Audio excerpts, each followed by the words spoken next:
Hey, Carla. Nice to meet you. I'm Natalie from FUTR, and I'm very excited to chat with you today. So, yeah, why don't we start off with just a little bit of an introduction of who you are, your role, the company that you work for, and then we can dive into all of the questions. Fantastic. Thank you very much for having me. So I'm Carla Buzasi. I'm the CEO of WGSN. If you haven't heard of WGSN, we're the world's leading trend forecasting company. So we help brands and businesses all across the world understand what consumers will want next, how their lifestyles are changing, and then the products and experiences that they'll be buying in the future. And then we go right down into sort of real specifics about the color of those products, the packaging, the materials they're made from, all the way down into the styles if we're talking about fashion, the kind of ingredients if we're talking about beauty, or maybe the fabrics if we're talking about interiors. Lovely. I'm very excited to hear more about this. Can we maybe start with backtracking a little bit and hearing a little bit more about your journey into becoming CEO? Yeah, I'd love to hear more about that and, perhaps what drew you to the role as well. Okay, so I actually started my career as a journalist, very much on the digital side. So I worked at Vogue.com, Glamour.com, lots of kind of magazine websites. I went to Marie Claire for a number of years. Then I launched the Huffington Post in the UK. So news and politics. I went from fashion and beauty and features into news and politics. And then a decade ago, I moved to WGSN. I'd heard of the company through my kind of fashion days when I'd been catwalk reports and things for Vogue.com, and got offered the opportunity to run the content team. So I did that for a number of years, but I absolutely fell in love with trend forecasting, decided that was my vocation, shall we say, and then moved into taking on running the whole company about 6 years ago. Wow. How was your leadership at this company specifically sort of shaped, or actually your leadership at other companies maybe shaped this company's strategic decisions in anticipating sort of future shifts in the industry? Yeah. I think I always, I don't know whether it was by luck or by design, sort of ended up in the sort of cutting edge of particular industries. So I mentioned that I was on sort of Vogue.com and Glamour.com rather than the print publication. And that was at a time when sort of digital magazines were in their embryonic form. We were on a totally different floor to the magazine team at Vogue House. And I could sort of see where the media industry was going, and I wanted to be a part of that. So I've always had an eye on the future. And I think that fits really neatly with WGSN. I mean, our entire job is about predicting the future and helping multiple different industries get to that point as quickly as possible. And then in terms of sort of leadership skills and things like that, because we predict the future, we've also got to predict our own future. And so I'm always pushing our teams to make sure we're using the latest technologies, we're using sort of the latest platforms and ways of getting our information and our analysis to our customers. And I think because I used to be in B2C, we were talking to consumers, that very normal language I also now use. We're technically in a B2B world, and lots of people think that's very different to B2C, and I don't. At the end of the day, you're trying to communicate with humans, and you want to, in my old world, maybe entertain them, and in my new world or newer world, it's about making them smarter, but you've still got to speak to people like human beings at the end of the day. I love that. And I think that that's such an important point that you brought up, because I think it's true. A lot of people think that if it's business to business, it's just, you don't see a human behind the business, but actually it is, there are humans behind this business. So I think that's great. Just sort of like moving ahead to FUTR Europe 2025, because I know that you're speaking at that event on the Future Consumer 2027, which is also jumping ahead, winning minds and market share. I'm curious to hear a little bit about, what the key sort of macro trends you see defining consumer behavior over the next few years. So when we do our future forecast, we not only look back, we look at what's happening in the present, and we look for sort of early signals of change. And I think one thing that is very obvious to everyone at the moment is this real polarization that we're seeing. You're seeing it in politics, you're seeing it in society, community, real polarization. We're predicting in 2027 that polarization still exists, but people are finding ways of being more comfortable with the fact that they might have differing opinions to people that they're close to. We hear about friends and families falling out over over differences of opinion. And we believe by 2027 that we will be able to find kind of discourse and ways of coming together, even if we don't agree on things. And obviously, if you look even further forward, that disagreement then helping shape the way that the world exists together. I do believe you can't talk about the future without talking about things like climate change and sustainability. There's lots of contradictions in that at the moment, with consumers saying one thing and doing something else. So let's take sustainability. You have Gen Z saying that they care about that, but then buying into ultra fast fashion. And we believe by 2027, some of that kind of fringe behavior, which is, I guess, more positive than that, getting to a more mainstream aspect. And that's an optimistic view of the future, but as trend forecasters, we're always shining a light on where there's positivity and trying to sort of shepherd more brands and businesses into behaving those ways. That's so fascinating. I don't want you to answer this because I'm sure you're going to touch upon it at FUTR Europe, but I'm so curious to understand how these specific trends like tie back to fashion, because when you first mentioned polarization and how you think people will come together rather than stay polarized with their differences in opinions, I'm just like, how does that tie into that? I'm so curious, but again, I will keep that for FUTR Europe. Keep that one for when I'm up on stage in a few months' time. Yeah. Great. So you mentioned consumers, and you mentioned the young generation. So I'm wondering, how do these generational shifts, such as Gen Alpha coming into focus, impact how brands should engage with consumers in 2027?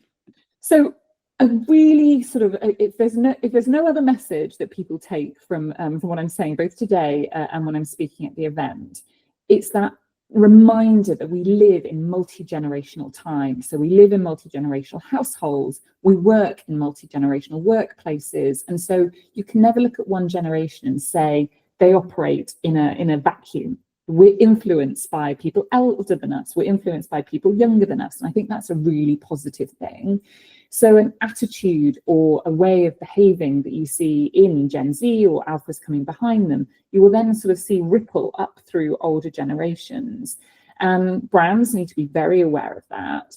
They also need to remember that those older generations, the boomers, the Gen Xers, the millennials, who are sort of an older generation now, they have real spending power.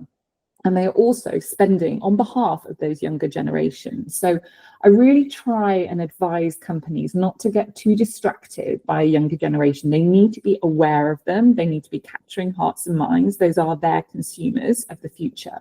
But don't forget those older generations as well. They're really important. They are youthful in attitude. I've got my parents in their 70s. They're still traveling the world. They have a lovely lifestyle. They don't act like old people. I'm in my 40s. I hope I don't act like a 40-something-year-old or the 40-something-year-old I thought, when I was in my 20s. And so making sure that you have those opportunities and those products for those different age groups who don't necessarily fit the kind of traditional tropes of the generations that we may have thought about in the past.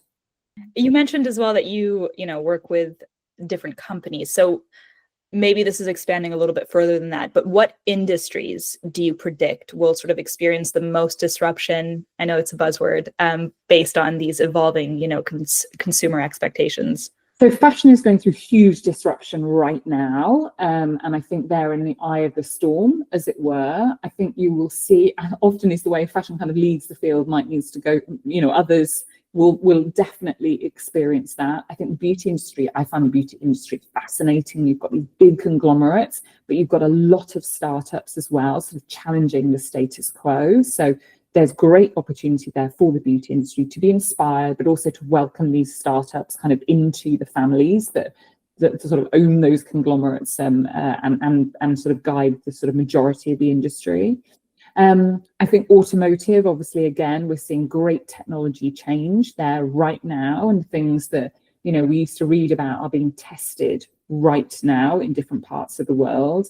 And obviously, you can't have any conversation about the future at the moment without talking about AI in some capacity. AI is going to change ways of doing things across every single industry. And if I think as a normal person, rather than trend forecaster for a moment, you know, as someone who, you know, works, as someone who consumes, you know, AI is going to impact all of those things. We're all getting used to it, you know, even writing emails now, you know, offers to kind of summarize and make that email sound smarter and more succinct and sharper. You know, we've all got to get our heads around that, and there's a responsibility on us as individuals to educate ourselves, so as to not get left behind. And if you're running a company, or even if you're not running the whole thing, if you're running parts of a company, you know, don't get left behind, educate yourselves. There's plenty of information out there. Don't be scared by it. I think that's also really important too. And again, you know, with my being an optimist, you know, look at the positives there. Watch out for the negatives as well, but be part of the positive implementation of those technologies.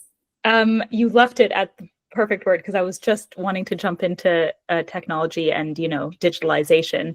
What would you say are the biggest challenges that brands are facing in sort of capturing consumer attention these days, you know, in our increasingly fragmented and digital first landscape?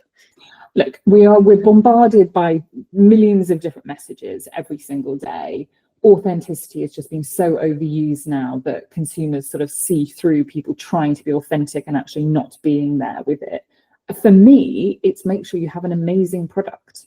You know, if a consumer can get distracted and, you know, lured into buying something, if that doesn't deliver on the brand promise at the end of the day, they're never going to come back to you. You do the most amazing marketing campaigns across multiple different charities, across multiple different channels. But if the product at the end of the day doesn't work, then you've lost brand loyalty. In fact, you've had a negative impact on that individual. So I still believe in making sure you have brilliant products that do what they say they're going to do, and then people will come back to your brand time and time again. That's great. You've just answered my second question, which was about brand loyalty. So I want to jump to the next one. And I know you touched upon this earlier in our chat as well about like sustainability. And I'm just wondering if you could maybe dive a little bit further into what role specifically does sustainability, ethical consumerism, and maybe like purpose-driven brands play in winning market share in 2027 maybe, but also in today's. So the message I have on this, and coming back to that point, consumers are saying one thing and doing another. I mean, that's not new. It's just been maybe in different kind of areas. There's always been that aspect. But on sustainability in particular, I believe brands, even if consumers aren't putting their money where their mouths are, brands need to be doing the right thing. They need to be doing the right thing because consumers will get to that point. There are also consumers who are spending money on sustainable and value-driven options, and legislation is going to catch you out if you're not being the right practices in place. The way to connect to that consumer while doing that is making sure sustainability is the addition, it's the and. So what are you giving them first and foremost? But that this product is also sustainable, then you capture the consumer and you make them feel really, really good about themselves, which makes them feel good about your brand. So I use this example all the time. I have got this great commuter backpack. I've had it for years now. It was advertised to me via Instagram, and it carries all sorts of things. It's got a squishy bit for my laptop. It's got a bit for my water bottle. It's got a charging cable in there. I've been upsold the kind of, you know, squishy packs to put my clothes in there too. I bought it because it said it was going to be robust, it was going to last, which it has done, that I'd be able to fit loads of stuff in there. And it looked good as well. It didn't look like a ratty old rucksack. And it was sustainable. I feel really good about that purchase. I talk about it all the time. I didn't buy it because it was sustainable. I bought it for all those other reasons first, and it was sustainable. I think that's the mindset. It needs to be and sustainable. And if you can do that and find another way to connect to the consumer first, then everybody wins. You also touched upon AI earlier. Again, diving deeper into it. How would you say that WGSN is leveraging AI and, you know, predictive analysis to forecast trends? I'm sure you guys are doing a lot over there. So we have a technology called Trend Curve AI. It took us 6 years to refine that, to bring it to market. And that gives us a 90+% accuracy on the trends that we're forecasting. You need humans through every part of that process, because we need humans to train the algorithms to begin with. We need humans to feed in which trends to then start forecasting volumes on, because we're very good at spotting those little trends that are beginning to bubble up and then pushing those through the algorithms. We have an analyst in the loop to sense check everything that comes out from Trend Curve AI. And then the vast majority of brands want advice on how you implement that too. So this to me speaks to using AI in a really positive way. I've got more human beings employed because of this technology, because I need them through those steps. But AI has enabled us not just to be more accurate, to predict the volumes, which is really important in a world where we don't want products being created that go into markdown or go into landfill. We want to create products that consumers actually want to buy, and utilizing AI to do that with that really specific pinpoint accuracy is a better way of doing that. So we use it for the predictions, but we also use it to make our content more available. So we use it for auto translation. Again, I've had to hire more human beings so that we can train the algorithms to make sure that the words that are being used, because we use very specific trend language, is correct. But it means that more and more of our clients who speak different languages can access our information in their own language rather than in English.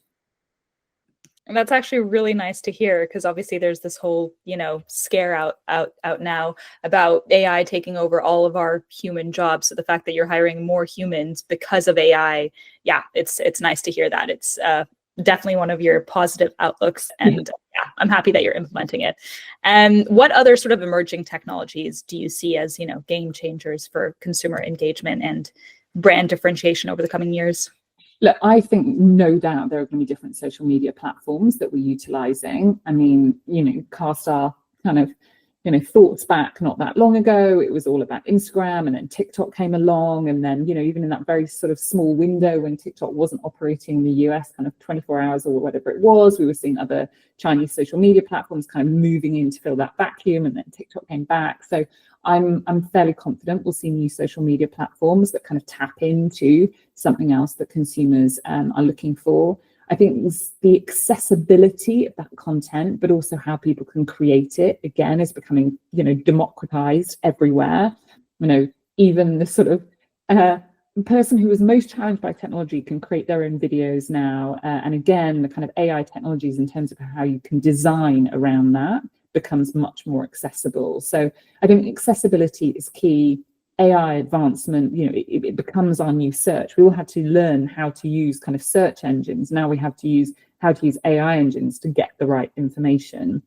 But again, I always say that I think there is huge opportunity for humans to harness these things, rather than humans necessarily need to think about them being kind of or replaced in certain ways. But you need to learn how to utilize them, otherwise people will get left behind. Yeah, I 100% agree with that as well. I want to sort of jump back to your leadership role and move a little bit away from digital and AI, and hear a little bit more about how you personally have cultivated a culture of sort of innovation and agility within WGSN. So the advantage of having, well, I've got two advantages in my workforce. One is they are scattered all across the world. So we've got people in Shanghai, Sao Paulo, Singapore. What other cities can I think of that begin with S? Many, many cities in many, many countries. And that means people are seeing, hearing, learning about very different things as well, which enables us to kind of harness all that brain power, which is really exciting. The other thing is, just by very nature of being a trend forecasting company, you attract people who have vision, who look to the future, who are excited about the new.